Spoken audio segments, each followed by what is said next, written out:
Anuncios Online, hoy contamos con una valiosa colaboración. Clara Sarracina, nuestra voz femenina institucional, hoy va a estar a cargo de este reportaje. El invitado es el sacerdote católico Juan Manuel Arana, doctor en Derecho Canónico. El tema que nos convoca es que en la segunda mitad del mes de agosto se reunieron los obispos de la Conferencia Eclesial de Amazonía. El valor de la fe para los pueblos originarios de estas regiones es de enorme importancia para el Papa León XIV. Por eso es que les envió especiales indicaciones pastorales que aclaran el vínculo de la fe con la naturaleza, en particular con el concepto de la Pachamama. Sobre este interesante tema es que dialogan ahora mismo Clara Sarracina con nuestro invitado, el padre Juan Manuel Arana. ¿Cómo les va? Estamos con el padre Juan Manuel Arana, que nos va a explicar algunos temas interesantes. ¿Cómo le va, padre? ¿Cómo está usted? Buenos días, Clarita. Un gusto de nuevo estar en contacto con ustedes y con toda la audiencia. Bueno, gracias por recibirnos y por ayudarnos a aclarar o a informarnos de ciertos temas que, como decíamos, son actualidad. Y más que estamos en un mes donde se ha llevado adelante lo que es la Conferencia Eclesial de la Amazonia. Sí. Y justamente a esta conferencia el Papa León XIV envió un texto a quienes participaban y donde mencionaba el tema de la ecología, ¿no? Y decía que estaba dentro de la doctrina perenne de la Iglesia. ¿Siempre estuvo la ecología en forma perenne en la Iglesia o por qué? ¿A qué se refiere León XIV cuando dice esto?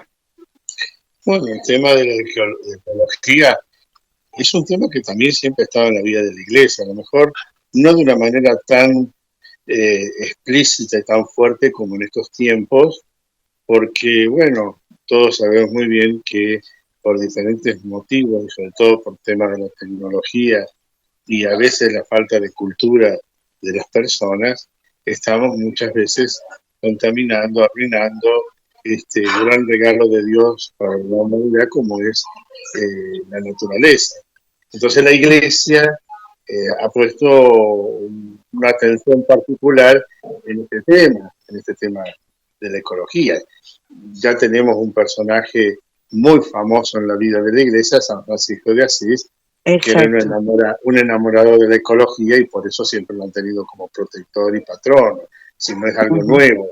Lo nuevo es el modo en cómo hoy se busca poner el acento en esto para concientizar a la gente de lo que significa respetar, cuidar la creación, lo que Dios ha puesto al servicio del hombre.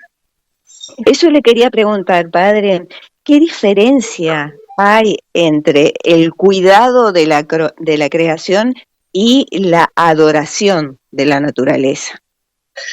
Mira, ese es un tema muy delicado porque ya en los últimos años ha dividido un poco las aguas, también dentro de la vida de la Iglesia, donde sobre el tema de la Pachamama, el tema de la Madre Tierra y todo lo demás, donde ha aparecido en algunas oportunidades como una veneración o una idolatría hacia la Tierra Madre. Sin entrar en una polémica de lo que cada uno ha dicho o ha hecho en estos últimos años, que ha llevado realmente a momentos de tensión, incluso en el pontificado anterior, con la presencia de la imagen de la Pachamama en los jardines vaticanos, en la misma Basílica de San Pedro. El Papa actual es un Papa muy prudente, es un Papa que busca ser muy fiel a la doctrina de la fe y con una actitud siempre muy humilde, suave pero firme. En este telegrama que él ha mandado a los obispos de Amazonia, ha destacado 3 puntos fundamentales, que a veces en estos otros documentos no figuran. Él ha puesto en primer lugar la figura de Cristo, la figura de Dios, es decir, que sea en la Amazonia, sea en cualquier lugar del mundo donde estemos, nuestra finalidad es predicar a Cristo, el Hijo de Dios, nuestro Salvador. Eso es una de las cosas fundamentales. El segundo punto que él ha dejado muy bien en claro en todo esto, que la fuerza, el alimento, el sentido de nuestra vida está en la vida espiritual y sobre todo unido a la Eucaristía, que es el cuerpo de Cristo al cual los pueblos deben alimentarse y acercarse con verdadero amor y adoración. Y en tercer lugar, que es lo que más ha llamado la atención en este telegrama del Papa, en donde él dice, nosotros debemos cuidar nuestra casa común, que es la creación que Dios ha puesto. Porque Dios cuando creó al mundo, creó todas las cosas, por último creó al hombre y le puso todo al servicio del hombre, lo cual no quiere decir abusar. Y el Papa lo que quiere poner, puso bien el acento fue lo siguiente, la creación es algo amado por Dios para el bien de los hombres, para que el hombre a través de la creación alabe a Dios, no que idolatrice a la creación o a la tierra madre. Ahí está el punto fundamental donde ha llamado mucho la atención en esto. La naturaleza es para alabar a Dios, no para adorarla. Adorar se adora solamente a Dios, el Creador, ¿no es cierto? Y eso es fundamental. Volviendo al tema de San Francisco, él vivía alabando a todas las cosas de la creación. ¿Por qué? Porque toda la creación, los animales, las plantas, todo, hablan de Dios. Entonces, la tierra, todo hablan de Dios. Nosotros no nos debemos adorar a la tierra, a los animales o a las demás realidades de la creación, sino que partiendo de ellas, alabar a Dios el Creador. Eso ya lo dice también Santo Tomás de Aquino en una de las pruebas de la existencia de Dios, que partiendo de las obras creadas, el hombre debe llegar a Dios. Creo que es un punto muy fuerte, suave al modo de León XIV, pero muy fuerte que marcó un punto de inflexión importante en todo este tema, porque se estaba desvirtuando mucho todo esto, en donde todo era como la adoración a la Padre Pachamama. En cambio, León XIII pone el contrario, que no, la tierra es creación de Dios. La tierra está al servicio del hombre, la creación debe llevarnos a alabar a Dios. Que es mucho. Qué bueno que... Sí, perdón, ¿sí? Padre. Continúe. Que eso ya cambia fundamentalmente el sentido de todo esto que se estaba haciendo hasta ahora. Justamente tomando esta palabra de la Pachamama, que hace poquito tiempo, en este mes justamente se recordaba la Pachamama y toda esta confusión, o a veces también se vuelve una moda que se extiende más allá de quienes son los pueblos originarios, porque yo pensaba, ¿cómo puede realizar la Iglesia esta tarea de evangelización de los pueblos originarios, respetando las creencias y sin ofender sus costumbres? Porque si nos ponemos a pensar un poco, hurgando en la historia, esta idea de la Pachamama viene de los pueblos originarios, que después, como digamos moda o no sé qué, se extiende más allá, u otros lo aprovechan también, ¿no? Con otro tipo de beneficio. ¿Y cómo lleva adelante, también pensando que el nuevo Papa ha estado en zonas donde han existido en Perú, ¿no? Donde hay mucho pueblo originario? ¿Cómo hace la Iglesia en este sentido para respetar sus creencias y no ofender sus costumbres y llevar adelante esta evangelización? Bueno, primero, como dices tú, el Papa puede hablar con mucha autoridad, porque el Papa lo ha tocado en mano a todo esto, en donde le ha tocado estar como obispo en Chiclayo y cerca de la Amazonia. Es algo que él habla en teoría, habla en realidad. Ahora, en cuanto a lo que vos me preguntas, la vida siempre debe estar hecha de un cierto equilibrio. Aristóteles siempre decía que la virtud consiste en el justo equilibrio. Donde no hay equilibrio no hay virtud. Es decir, una de las cosas que se ha criticado en la evangelización en América fue que se vino a evangelizar América y no se respetaron en nada a los pueblos originarios. Pero también ahora nos vamos al otro extremo, en donde la iglesia, en vez de ser lo que debe ser evangelizadora, madre y testimonio de lo que el Creador nos ha dejado, en vez de evangelizar las culturas diversas, se va amoldando al mundo, que no es lo que corresponde. La iglesia debe hacer mejor el mundo, no adecuarse o amoldarse al mundo. Entonces, ¿qué quiero decir con esto? Ni el extremo de antes, que se condenaba, se cancelaba, no se respetaba las sanas costumbres de estos pueblos originarios. Pero tampoco eso considerar de que debemos idolatrar cosas que son paganas. Porque entonces, ¿cuál es la finalidad de la iglesia? Está traicionando la iglesia como esposa mística de Cristo, está traicionando su misión. La misión es enseñarnos a nosotros eso. Por ejemplo, Jesús cuando dice en el Evangelio, ya a la gente de su tiempo, ustedes cumplen, observan, hacen costumbres que son puramente humanas y dejan de lado el mandamiento y la ley de Dios. ¿Cierto? Entonces, uno debe, como sacerdote, como iglesia, rescatar todo lo que sea positivo de la cultura de los distintos pueblos. Pero aquello que pueda ser una idolatría o una contradicción de lo que significa la fe del verdadero Dios, sin avasallarlos, aprender a evangelizarlos. ¿No es cierto? Es muy importante en eso, guardar ese equilibrio. Usted nombraba la palabra misión, y no sé si tuvo la oportunidad de ver la película La Misión, Sí.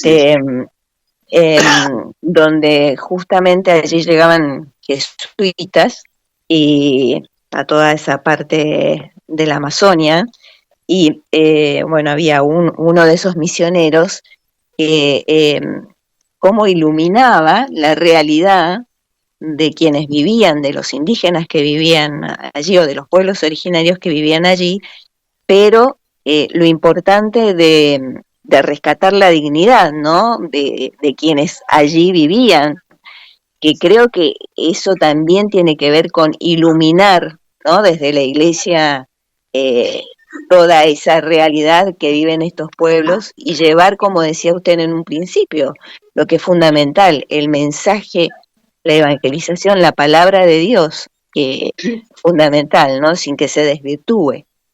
Yo creo que, como pasa muchas veces, y no deja de ser una excepción la realidad de hoy, nosotros en algunas cosas estamos dando progreso, pero nosotros vamos en un franco retroceso. Nosotros que vamos en un progreso muy fuerte tecnológico, pero vamos en un retroceso muy fuerte humanitario. Si uno mira, como dices vos, lo de la película de La Misión, habrán habido excesos como en todas las historias de la vida, pero esos misioneros le dieron dignidad a muchos de estos indígenas, les enseñaron a tocar el violín, les enseñaron la pintura, les enseñaron a diseñar tantas cosas hermosas que ellos mismos fueron creciendo en el conocimiento del arte. No te olvides que en ese momento los jesuitas eran una de las congregaciones más preparadas, había arquitectos, ingenieros, de diferentes tipos de profesiones, y eso se lo fueron enseñando a los indígenas.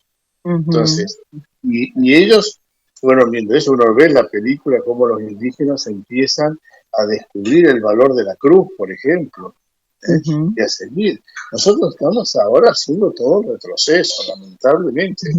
En vez, estamos en una cuestión ideológica fuera de lo que significa la realidad de la dignidad humana, más bien levantando la bandera de aquellos elementos antinaturales en vez de aprender a fortalecer dentro de las diversas culturas todo esto. Por eso dice el Evangelio Jesús también muy sabiamente, el sabio es el que saca de un arcón lo viejo y lo nuevo, que si nosotros no podemos negar las cosas buenas que tienen las culturas originarias, pero tenemos que evangelizarlas, darles un sentido de Dios, un sentido religioso, un sentido trascendente.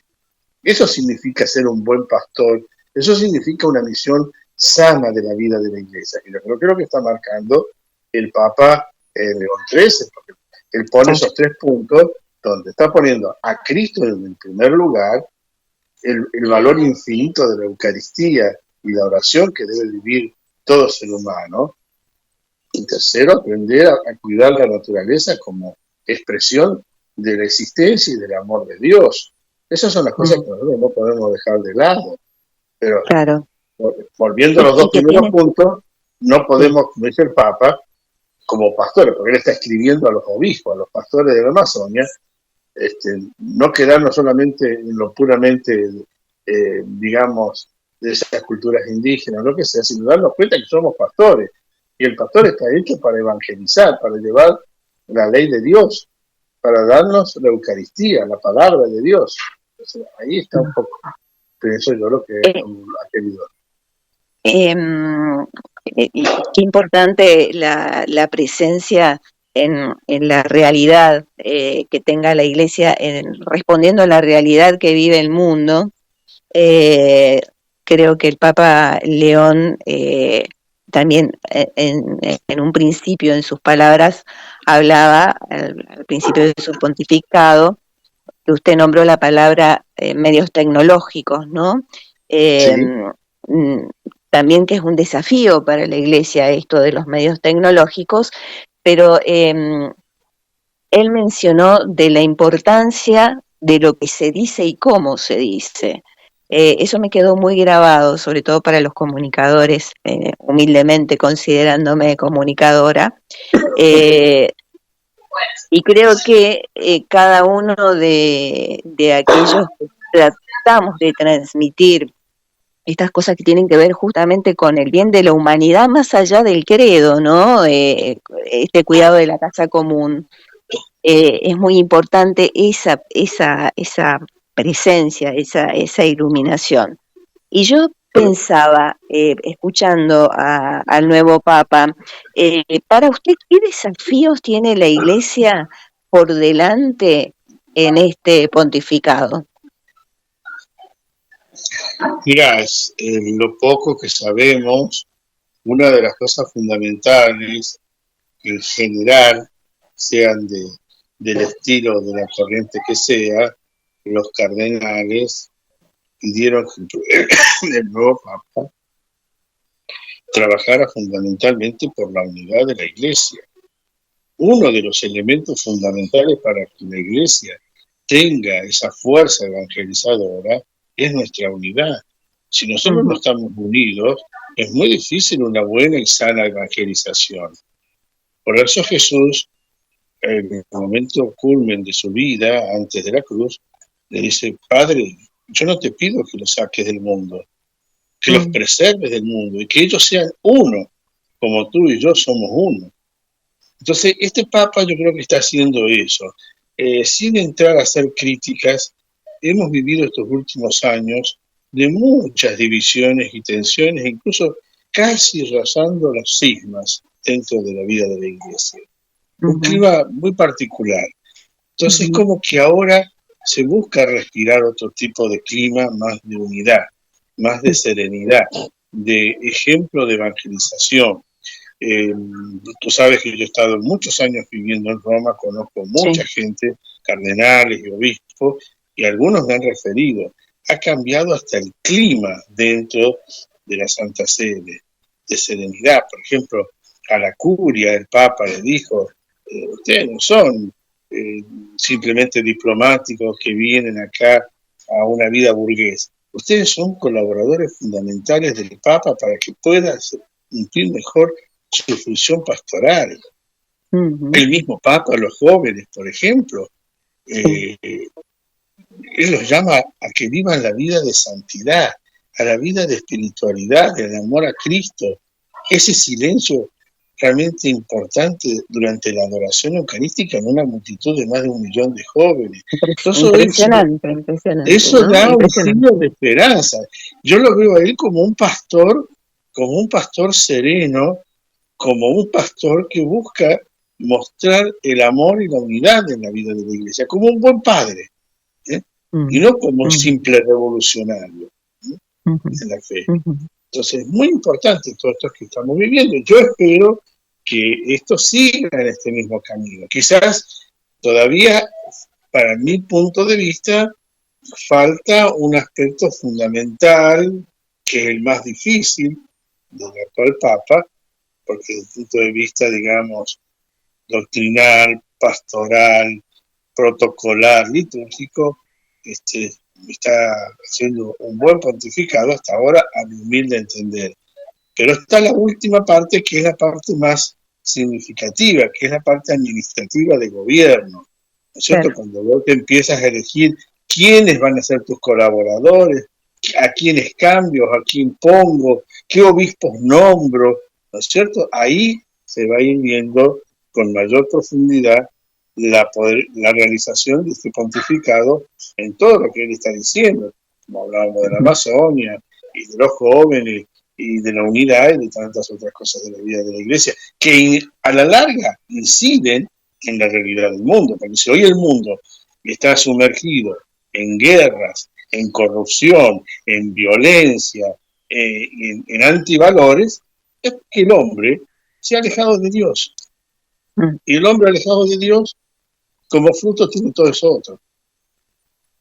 Por eso es fundamental la vida de la iglesia.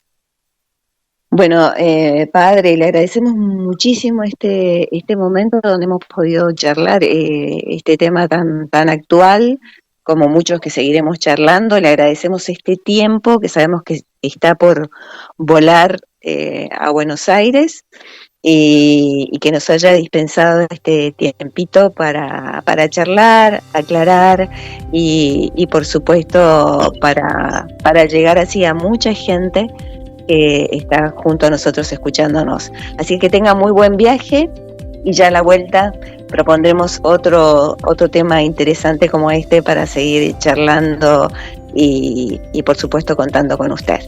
Así que muchísimas gracias. Gracias, que Dios los bendiga a ustedes.